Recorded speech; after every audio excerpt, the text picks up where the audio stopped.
baru dia. Ada pelapis baru dia. Baru tukar. Satu lagi sebab operation ni take about like 2-3 ambil hours. tu. Tak apa. Bawa pelapis baru dia lah. Ya.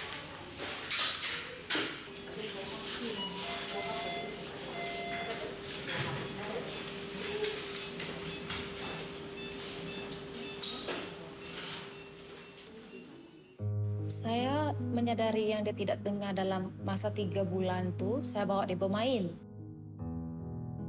Bila saya bawa dia main, saya panggil nama dia, dia tak toleh, dia tak tengok muka saya. Lepas tu saya tutup pintu kuat-kuat pun dia tidak dengar. Saya macam gelisah, saya bawa husband bawa dia pergi hospital untuk cek dia punya telinga kenapa dia tak rasa macam terkejut apabila dengar bunyi yang kuat.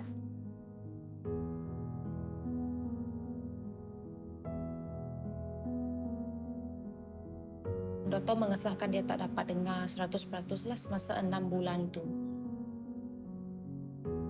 Masa tu memang terkejut, ada juga macam sedih, ada juga pada masa tu macam tidak percayalah kenapa boleh terjadi pada anak saya tu.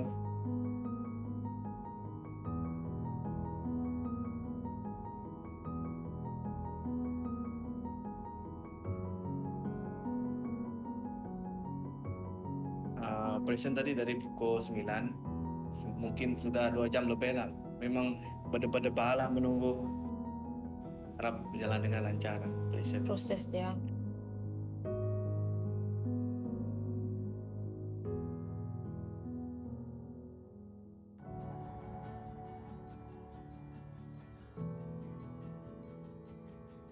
So in the past, before I have decided to come back, those children who are being detected deaf since birth or since young, so they need to undergo cochlear implant surgeries.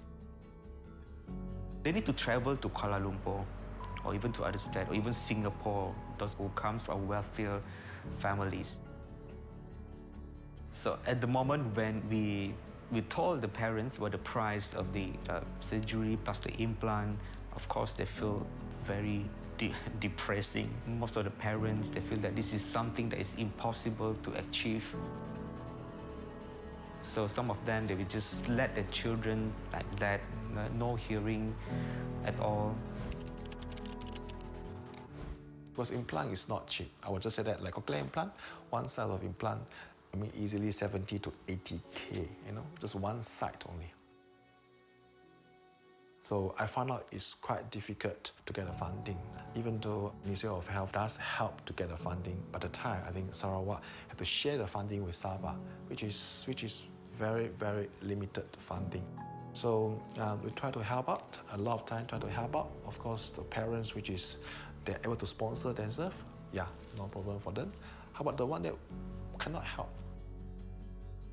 We really need something in Sarawak here because previously all the patients here with hearing problem, they will go to other places because we can't treat here besides the basic hearing aid that you can use.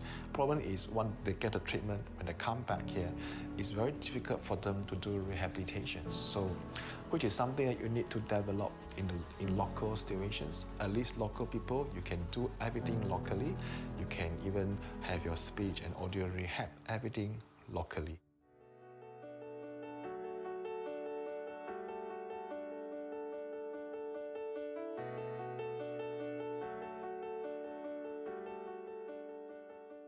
So this NGO is basically to help these individuals, these unfortunate children, those who've been detected with hearing loss and have budget constraint to proceed with the cochlear implant surgery.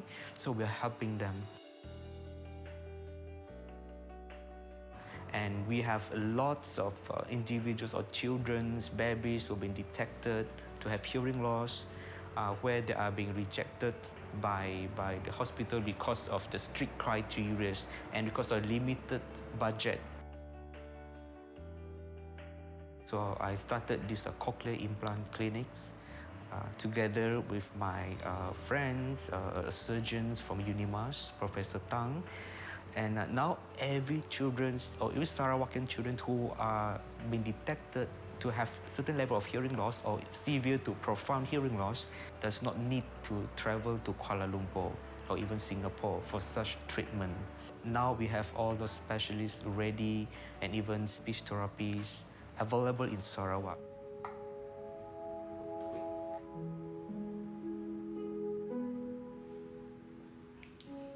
During my secondary school, and there is a special class where I see students with a hearing impaired and they couldn't speak at all. I wanted to make friends with them, but just that because of the difficulties in communicating with them, so I feel hard. Then I sort of thinking, there is something that we can do for this group of people, especially individuals with hearing loss. So if there is something that we can do since at the beginning, they will not end up at a special school being deaf and mute. This is why at the first place I'm venturing into this profession as a hearing specialist. I wanted to give individuals of hearing loss with a gift of hearing. And I just want them to live their life as normal, like as other normal hearing peoples.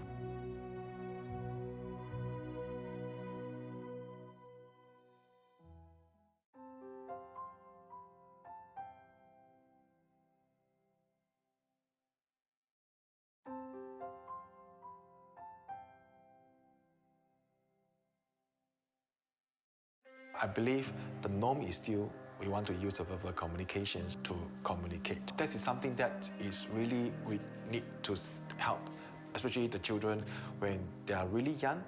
We can help them communicate verbally with you with some short sentences.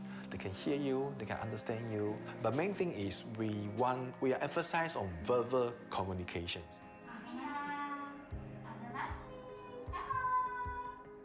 And the critical age for speech and language acquisitions is, I would say, is below 4 years old, because there's a so-called bridge in between hearing parts of the brain and also the speech acquisition parts of the brain. The earlier we detect and manage, and the better the outcomes in terms of gaining speech and acquiring language. So in the end, we want them to be verbal, to be able to hear and of course to speak like other normal children, and eventually going to a mainstream school.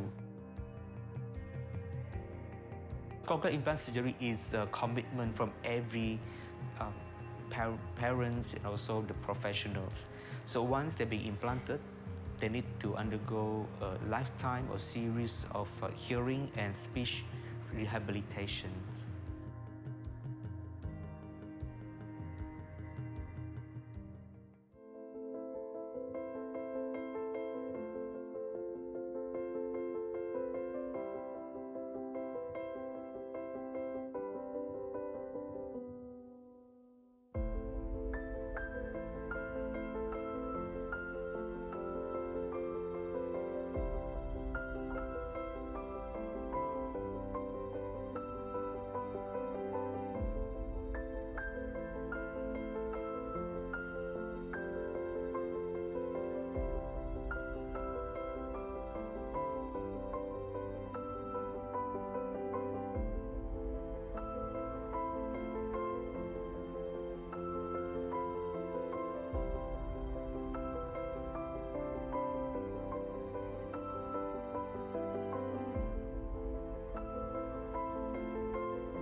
在他大概2岁的时候，因为我们送他去托儿所，所以呢，那个老师就跟我们说，有时候我们要叫米莎拉，他会比较难回应。所以那是第一次我们把他送去一个 audiologist 做了那个 hearing test， 我们就发现到他 fail 那个 hearing test。因为我们那时候可能想他还很小啊，你要怎么叫他去做这个 hearing test？ 你怎么能够确定他就是听不到？以你们这么半个小时的一个 test， 就是问他听见吗，还是听不见？他一个2岁的孩子。可是我们再去了另外一间，其实我们在做多另外一个 hearing test， 他一样也是 fail， 而且是2边都 fail。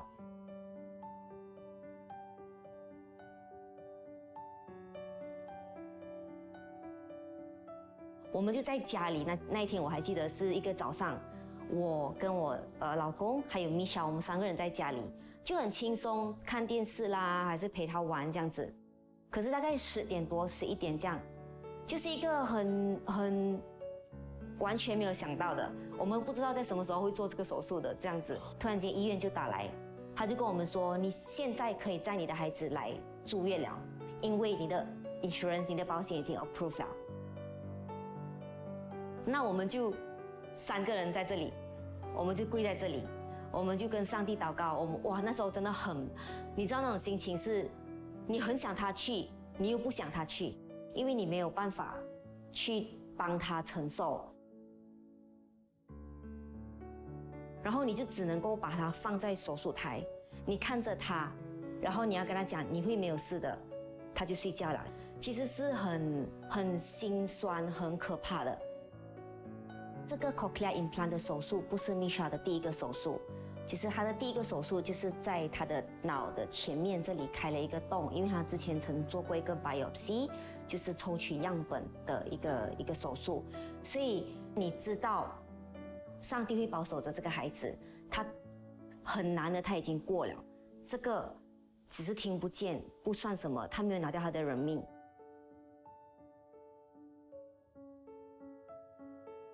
Everybody have to understand that the cochlear implants are not like our real ears. It's basically a technology to help us to listen to stimulus. The brain will not be able to perceive yet. These stimulus have meaning, right? Because these are devices, not real ears yet. Never will be real ears actually. Because if not, right, you just put and then the sounds come in, right? And then you don't tell the child, oh, this is actually the lightning, or this is flash. You don't point, you don't say it. If you are just a quiet parents, you're not going to say anything. How is the child going to associate this sound is actually this meaning? So that's why as therapists, our role is to actually coach parents. What are the techniques that you need to use so that you can help your child to develop the hearing skills and also the speech and language skills so that eventually they will be able to reach their language milestones. Because most important for these sets of kids is they are so delayed already. And to catch up on that time, you need to do something. You can't just keep quiet and do nothing, right? You cannot just sit passively and watch your child play with and thinking that they will develop language and speech just by watching them, right? Eventually, they will know that this is what I need to do so that my child will eventually interact with me, to verbalize something with me, right? So I think eventually, these parents, I've worked with very shy and quiet parents before. These parents eventually will pick up skills according to their own pace, and which is fine with me because every set of parents are different. Some will pick up faster, some will pick up according to their own pace, and that's fine. As long as they are willing to try. I think that's the main key. Yeah, and they are committed to do it every day as well.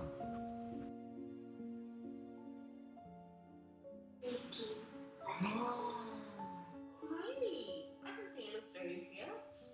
其实真的是要重新开始教过的，因为他基本上是什么声音都没有接触过，什么声音都不知道，所以Dr. Eden 教我们的前面6个声音就是 linguistic sound，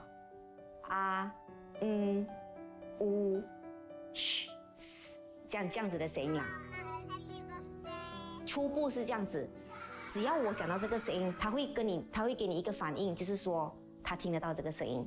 这个是最初步的，然后这个 linguistic sound 是每一天一定要做的，是一个功课来的。然后你要定，今天能吗？今天可以吗？还是不行？Dr. Eden会看前面的时候。因为我们真的是不明白为什么每天做一样的东西，好累好累这样子。可是我们坚持，就是因为你不可能，就是你给他这么受苦了，去开刀了，然后你放弃，因为我们以为就是你 activate 就可以讲话了吗？就可以听得到了吗？可是其实不是的，它的一个整个疗程是一个 package， 你装了这个只不过是它的开始而已。你接下来的路你要走到完，你才能够 make sure 它是成功，听得见，讲得到话。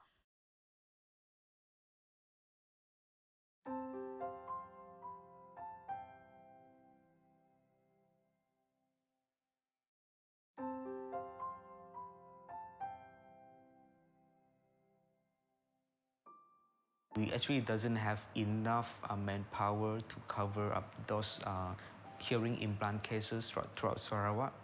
And I traveled to Cebu, Miri, Bintulu to support and seeing cases referred by the hospitals or clinics. There's a time that I feel that why I'm doing this thing. Traveling every week is a very tedious work to do, and I feel tired. And lots of sacrificials in the midst of doing this task, I would say. So I sacrifice my sleeping times, family times, and of course it needs my personal financial resources so that I could travel, I could go to a specific areas, especially in the rural areas, to help them. And one thing that I keep in my mind is I always come back to the very first reason why I pursue this course or pursue this job at the first place. So at the moment when you see that the family's environment change, so you are seeing hope in the families. So this brings satisfaction. I vow that I will work all the way out, all of my, like, every opportunity that I take.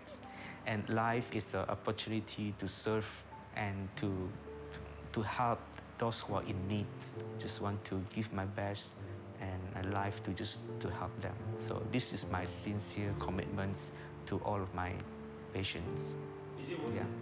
Yeah, of course. This is something that is very worthwhile to do. I will continue to pursue in these areas and this work as long as I could.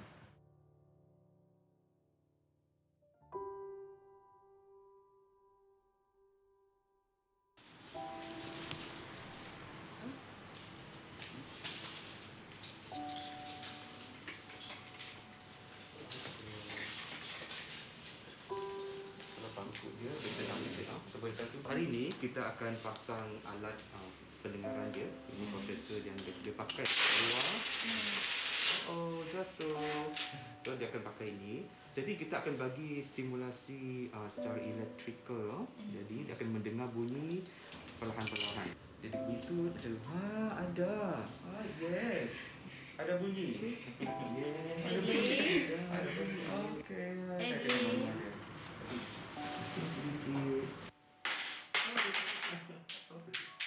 Ellie. Yes. Ellie. Ellie. Oh, Adley. Hello.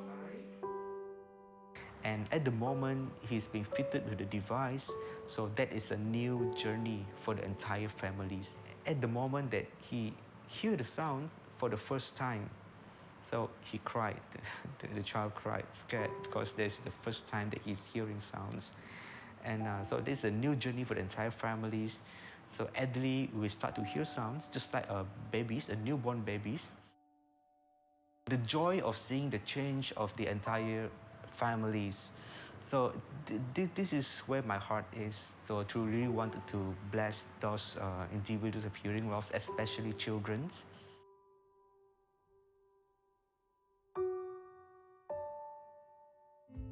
Yeah, from the beginning it's quite hard, but once we get more publications, when we have more people knows about this, okay, through all the newspaper and social media, and then we start to get more people to kind of like want to help it. Basically, the outcome People look at the outcome. The process is still very important, but the outcome, I think, is the most important thing to show people. At least they know that, yes, that money that I really donated in is really helping the right people. The best is they can hear better. I think they can hear, and then they can call you. I felt that that is really something that is very memorable for me. You know, I remember one time, there's one patient, I remember one patient.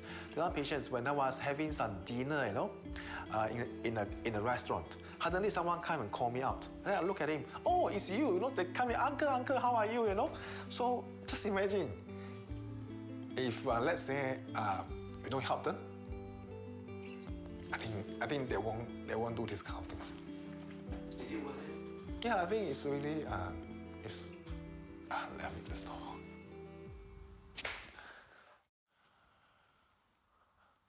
Hey, this part I think we'll delete it. You just delete it.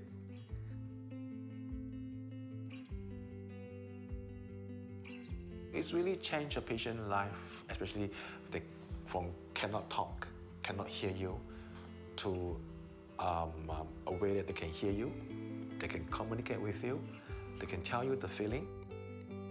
I think that is what is the most of the thing that I gained, and then can encourage me to do more to help this group of people.